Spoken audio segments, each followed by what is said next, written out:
ఒక 10, 15 సంవత్సరాల క్రితం గూడా చాలా మందికి చదువుండేది కాదనమాట. పుట్టిన ప్రతి ఒక్కడికి ప్రైమరీ 1 నుంచి 10వ తరగతి వరకు 100% చదువుకోవాలా. ఇంట్రెస్ట్ లేనప్పుడు ఎంత రాసినా సరినా వేస్ట్ అబ్బది. దాని మీద జాబ్ వచ్చినా కూడా చేయలేడు దాన్ని. వాడికి ఉన్న ఒక టాలెంట్ ఉంటది చూసినావా? దాన్ని మీరు గుర్తించండి. ఏదైనా వదిలేసేయాలా. ఎంతవరకైతే వదిలేస్తామో అంతవరకు వదిలేసేయాలి. చదివే జీవితం కాదు. మనకు చదువు అనేది జీవితంలో ఒక పార్ట్ మాత్రమే. సగం తప్పు పిల్లలంటే సగం తప్పు తల్లిదండ్రులు. సగంగా 70% తల్లిదండ్రులే. Okay. Let's start our topic. మనం ఏమాత్రం ఆలస్యం చేయకుండా మన కంటెంట్‌లోకి మనం వెళ్ళిపోదాం. ఇప్పుడు మనం మాట్లాడబోయే టాపిక్ ఏందంటే మెయిన్‌గా చదువు. చదువు అంటే మనిషికి ఒక వరం. ఎవరు అంటే చదువుకోవాలంటే దానికి అప్పటి రోజులు తర్వాత విషయం. ఒక 10, 15 సంవత్సరాల క్రితం గూడా చాలా మందికి చదువుండేది కాదనమాట. ఇప్పుడది విపరీతంగా ఎవ్వడు పట్టినా చదువుకున్నోడే. ఊరికి కనీసం 100లో 90% చదువుకున్నోళ్ళే ప్రతి ఒక్కళ్ళు. ఇప్పుడు మనకి మెయిన్ రీజన్ ప్రాబ్లమ్ ఏందంటే చదువుకున్న ప్రతి ఒక్కళ్ళకి జాబులు రావు గదా! అవసరం ఉన్నోడు చదువుకోవడమే, అవసరం లేనోడు చదువుకోవడం. నేను చెప్పేదేందంటే మామూలు అంటే హై స్కూలు, ప్రైమరీ స్కూల్ గాదు. ఆ తర్వాత చెప్తున్నా. ఇప్పుడు ఎట్లా అంటే టాలెంట్ లేనోడు గూడా చదువుకుంటున్నాడనమాట. వాళ్ళకి మెయిన్ కొంచెం మెచ్యూరిటీ గూడా లేకుండా ఇప్పుడు తల్లిదండ్రులుంటారు గదా! మన చుట్టుపక్కల గాని మనిషికి చదువనేది ఒక వరమబ్బా! అది అవసరం. ఎంతవరకు చదువు ప్రైమరీ స్కూల్‌లో ప్రైమరీ స్కూల్ కంప్లీట్ చేయాలా, హై స్కూల్ కంప్లీట్ చేయాలా. ఈ 2 పుట్టిన ప్రతి ఒక్కడికి ప్రైమరీ 1-10వ తరగతి వరకు 100% చదువుకోవాలా. అది చదువనేది మనిషికి ఒక జ్ఞానాన్నివ్వాలా. అది ఒక అవగాహన అనమాట మనిషికి. 1-10 చదువుకున్నోడికి నువ్వు ఎన్ని చదువుకున్నా అంతే. నీకు ఒక గోల్ చదువంటే ఏంటి? నేను ఇంజినీర్‌ని కావాలన్న గోల్ ఉంటది చూసినావా? దానికి నువ్వంటే ఇప్పుడు 100కి 90% రావడం. నిన్ను ఎవరు అధిగమించలేనంత పర్సెంటేజ్‌లో నువ్వున్నప్పుడు నీ చదువు ఇప్పుడు నువ్వే టాపర్ అనుకున్నప్పుడు నువ్వు చదవచ్చు. ప్రాబ్లమ్ లేదు. నీ దాంట్లో చూడది. నీ గోల్, నీ అచీవ్‌మెంట్ ఒక్కొక్కళ్ళకి ఒకళ్ళు ఐఏఎస్ కావాలంటారు. ఒకళ్ళు ఐపీఎస్ కావాలంటారు. ఒకరు ఇంజినీర్ కావాలంటారు. ఒకడు అది ఇది ఒక డాక్టరు. నువ్వు ఆ రేంజ్‌లో నువ్వు చదువుతున్నావంటే నువ్వు చదువుకోవడం తప్పులేదు. లక్షలు లక్షలు ఇప్పుడు డాక్టర్ గాని, ఇప్పుడు ఐఏఎస్ లక్షలు లక్షలు ఖర్చు పెట్టి చదివిస్తారు గదా! అంత నువ్వు నీలో స్టఫ్ లేనప్పుడు అంత నువ్వు చదవనీకి ప్రిపేర్ అవ్వడం వేస్ట్ అంటున్నా నేను. ఇప్పుడు నార్మల్‌గా ఈ రోజుటికి గూడా కూలి పని ఇప్పుడు రోజుకి 500 నుంచి రూ. 1000 లోపు ఇప్పుడు కూలి పని చేసుకుంటారు. మట్టి పని గాని 200, 300 రోజు కూలి పనికి పోయేటోళ్ళు గూడా అప్పులు తెచ్చి మరి పిల్లల్ని చదివిస్తారు. ఎందుకు? ఎందుకు మా బాబాయ్ కొడుకు కూడా నాకది రాదు నాన్న అంటే ఏదో నాకంత గుర్తు రావట్లేదు గానీ, ఈడు ఎంపీసీ తీసుకున్నా అంటే ఏదో బైపీసీ ఏదో ఇది తీసుకోకూడదు దీనికంటే అది లెవ్వాలని జెప్పి నాకంత గుర్తులేదు. మామూలుగా చెప్తున్నా. కంపేర్ చేస్తున్నా. తీసుకోమని జెప్పి అది ఇప్పించి ఆనికి సంవత్సరానికి ఎంత 50,000 మొత్తం హాస్టల్ ఫీజు కూడా నాకంత ఐడియా లేదు. 50,000 పైనే ఉందనమాట. ఆ కాలేజ్‌లో అది జాయిన్ చేపించిండు. దాంట్లో మొత్తానికి మొత్తం 3 ఏమో పోయిండాడు. పోయినాక తర్వాత ఏమంటుండు ఫెయిల్ అయినాక వాడొచ్చి ఇంటికొచ్చి నేను జెప్పినా గదా! నాకది రాదని జెప్తే నువ్వే గదా నాన్న అది ఇది అని జెప్పి తిట్టి నన్ను జాయిన్ జేసినావు. ఇప్పుడు నన్నేం చేయమంటావు అని జెప్పి ఇప్పుడు మామూలుగా వదిలేసి లాస్ట్‌కి ఇప్పుడు వాడు గూడా కూలి పనికే పోతుండు. నేను జెప్పేది మీకు అర్థమైతుంది గదా! మా బాబాయ్ కొడుకనమాట వాడు. మా బాబాయ్ జేసిన పనికి ఇప్పుడు లైఫ్ మొత్తం నాశనం అయిపోయింది. అదే వాడికి 2, 3 సంవత్సరాలు వాడికి ఇప్పుడు సంవత్సరానికి 50,000 లక్షలు లక్షలు ఫీజు కడతారు గదా! ఆ ఫీజు ఇన్వెస్ట్‌మెంట్ ఆ ఫీజు మీరు దాచిపెట్టి వాడితోటి ఒక చిన్న బిజినెస్ మామూలుగా ఇప్పుడు ఈ రోజుటికి 2, 3 లక్షలంటే అది మామూలు మాట గాదది.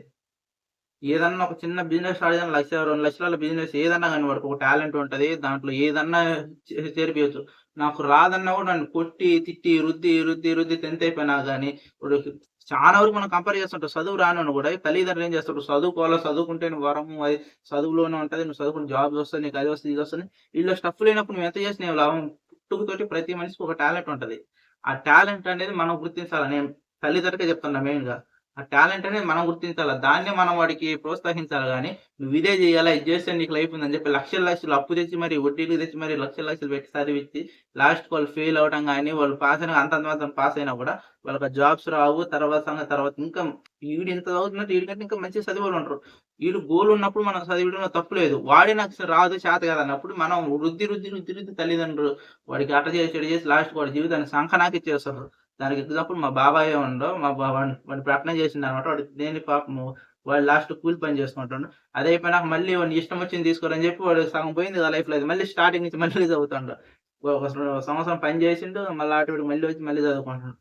నేను మీకు చెప్పేదేందంటే ప్రతి తల్లిదండ్రులు గాని, పిల్లలు గూడా మీకు రాదన్నప్పుడు మీరు మొహమాటంగా మీరు రాదని చెప్పేసేయండి. ఇప్పుడు తల్లిదండ్రులు ఏమనుకుంటారు అదేం లేదు. మీకు ఏది చేతనైతే అదే జెప్పండి.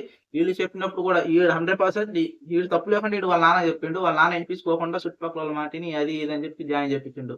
అట్లని అలాంటి కొడుకు మీకు కూడా ఉన్నప్పుడు మీరేం చేయాలంటే వాడు చెప్పినప్పుడు 100% వాడి మాట వినండి. నీకు అది కాకపోతే ఏమొస్తదని చెప్పి వాడికి ఏదో 2, 3 లక్షలు ఇన్వెస్ట్‌మెంట్ చేసే కాడికి వాడు మామూలుగానే మధ్యలో ఫెయిల్ అయిపోయినా అంతవరకు అయిపోయింది. బై మిస్టేక్‌లో నార్మల్‌గా పాస్ అయినా కూడా ఇంకా లక్షలు, లక్షలు పెట్టి చదివించేవాళ్ళు.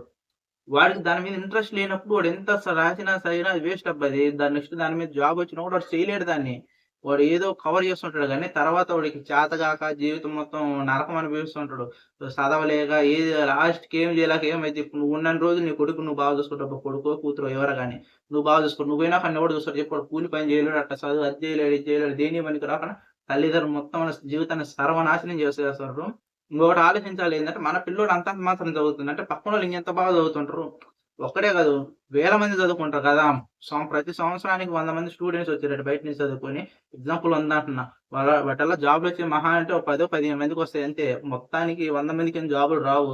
మన పిల్లోడిలో స్టఫ్ మనం చూసుకొని వాడికి ఏది సరిపోయిద్ది, దేనిదైనా అదే మనం కొంచెం మెచ్యూరిటీతో ఆలోచించి వాడికి మనం చదివియాలంటే ఇంత మనీ అయిద్ది కదా! అదే మనీ వాడి పేరు మీద దాచిపెట్టి వాడితో ఏదో ఒక చిన్న బిజినెస్ ప్రతి ఒక్కరికి బిజినెస్ అంటే ఏదైనా ఉండొచ్చబ్బా! ఇప్పుడు బట్టల కాడ్నుంచి, ఇప్పుడు ఫాస్ట్ ఫుడ్ సెంటర్ కాడ్నుంచి ఏదో ఒక టాలెంట్ పంచర్ షాప్‌లో యేసుకుంటారు చూసినవా? అది మెకానిక్ గాని, పంచర్‌లేసుకుంటే చేసుకున్నా ఒకటి ఇయాల రేపు ఏం లేదు రోజుకి రూ. 1000 ఈజీగా వచ్చేస్తాయి.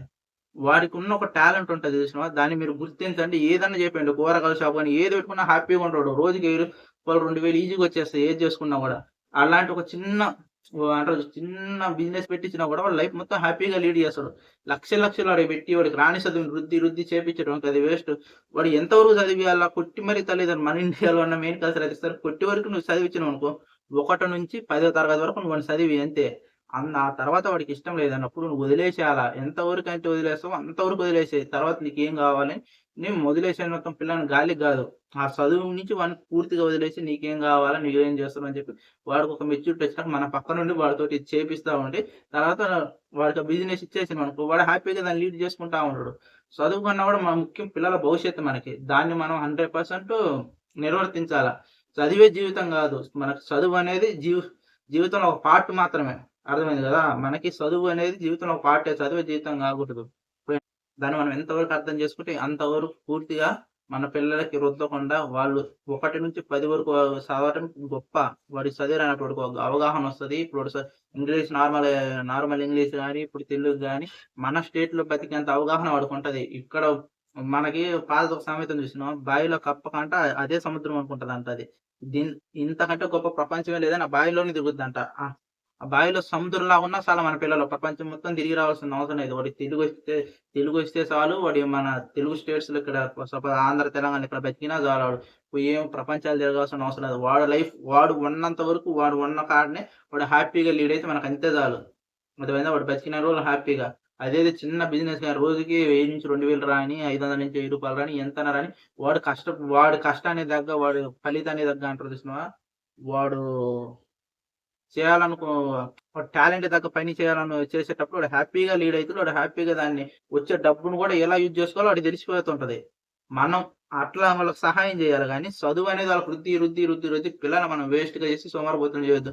ఇప్పటికి ప్రతి ఊర్లో చూడండి 100లో 90 మంది చదువుకుంటే 90 మందిలో కనీసం 10 మందికి ఉద్యోగాలొస్తాయి. ఆ 10 మంది కూడా చాలా వరకు నాకు డౌటే. నేను ఊర్లో గురించి చెప్తున్నా. ఆ తర్వాత మిగతా వాళ్ళందరూ ఏంది చదివి ఇప్పుడు అటు ఆ పని చేసుకోలేక, ఇటు పని చేసుకోలేక, ఏది చేయలేక సంకనాగిపోతారు పిల్లలు. ఇదంతా సగం తప్పు పిల్లలదంటే సగం తప్పు తల్లిదండ్రులదే. సగం కాదు 70% తల్లిదండ్రులదే. నువ్వు చదువుకో రానోడికి కూడా లేనిపోయిందంతా రుద్ది చేసి పిల్లాడిని సోమరిపోతులు చేసి తర్వాత మా పిల్లోడు ఏం చేయట్లేదంటే వాడు ఏం చేస్తాడో వాడికి ఏమొస్తదని చెప్పండి. ప్రతి ఒక్కడికి ఒక టాలెంట్ ఉంటది. ఆ టాలెంట్‌ని మీరు గుర్తించండి. గుర్తించి పిల్లల్ని ఎంకరేజ్ చేయండి. వాళ్ళకి అంతకన్నా గొప్ప వరం ఏముండదు. తర్వాత మీరున్నన్ని రోజులు మీ పిల్లోడు వాడు ఎంత తిరిగినా, చేసినా మీరు చూసుకుంటారు, చేస్తారు. మీరు పోయినాక వాడికి అంతకంటే నరకం లేని జీవితం ఉంటది. అంతకంటే నరకమైన జీవితం వాడికి ఏమి ఉండదు ఇంగ. ఇది చానా వరకు నా వీడియో ఎవరి వరకు రీచ్ అయిద్దో చానా మంది అర్థం చేసుకోండి నేను చెప్తుంది. పిల్లల తల్లిదండ్రులు గాని, పిల్లలు గాని మనకు చేత గాని ఫ్యూచర్ గురించి ఆలోచించండి. ఇప్పుడు చానా వరకు పిల్లలు తెలివిగలోళ్ళయిపోతారు. వాడు మాట్లాడినట్టు మా బాబాయ్ కొడుకు మాట్లాడినట్టు, మీకు చేతగానిది నాకు రాదని చెప్పేసేయండి. మీరు అంతవరకు ఆపేసేయండి. ఆ చదువు మీద ఏదో ఇప్పుడు చదువంటే ఇప్పుడు అప్పటి రోజుల్లాగా గాదు. లక్షలు లక్షలు పోసి చదివియాలి. ఆ లక్షలు లక్షలే దాచిపెట్టి పిల్లల భవిష్యత్తు గురించి ఆలోచించండి. ప్రతి ఒక్కరు ఈ వీడియో చూసినోళ్ళు చాలా మంది మారిపోతారని నేను అనుకుంటున్నా. ఎందుకంటే మన పిల్లల కంటే మనకు గొప్ప ఏం గాదు. నేను చెప్పేది మీకు చాలా మందికి అర్థమై ఉంటుందనుకుంటున్నా. ఒకవేళ అర్థం కాకపోతే మళ్ళీ ఫస్ట్ నుంచి చూడండి. ఎందుకంటే కొంచెం అటు ఇటు తిప్పి చెప్పుకుంటా.